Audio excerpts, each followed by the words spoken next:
व्यंकटराव, झालं बाबा एकदाच आपलं लग्न. ही मला तर खूप खूप आनंद झालाय. पण तुम्ही काय एवढे शांत बसलाय हो? बोला की काहीतरी.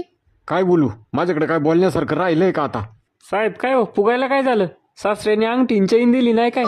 अहो दादा, माझ्या बहिणींनी यांना मीठ घालून गुलाबजाम खायला घातला म्हणून तोंड फुगून बसल्यात. काय तेवढं एकच कारण आहे का? अजून कारण आहेत. मेवण्याला ब्राह्मणांनी कान पिळायला सांगितला होता, भांडगुळांनी कान चावलाय माझा. आईच्या गावात मेवण्यानी कान चावला. बोळा आहे हो माझा भाऊ. चेहरा बोळान लपडी सोळा. हे मुस्काड्या, गप्पुडं बघून गाडी चालव. पण माझा भाऊ किती प्रेमाने तुम्हाला जिजू जिजू म्हणत होता हो. तरी पण रागाच्या भरात तुम्ही पायातला बूट काढून त्याला फेकून मारला. आईच्या गावात मेवण्याला बुटाने आणला. माझाच बूट मला परत द्यायला 10,000 रुपये घेतल्यात भांडगुळ्यांनी माझ्याकडनं. आईच्या गावात 10,000 रुपये. तुमच्या बहिणींनी पण मला केवढा त्रास दिला. मी काय बोलले का तुम्हाला? तुमची ती सगळ्यात मोठी बहीण बंटी जशी काय गरीब गाय असल्यागत आव्हानत होती.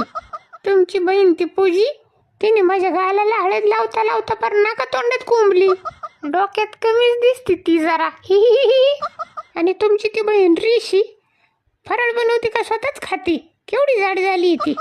आणि तुमची बहीण ती मोनी केवढा नट्टापट्टा करून आली होती. माझ्या लग्नात तिचा कशाला पाहिजे एवढा मेकअप? शायनर कुठली? माझ्या 4 बहिणींवरनं काय बोलायचं नाही, खपून घेणार नाही मी. नाही बोलणार काय? वेड्या बहिणींची विडी माया.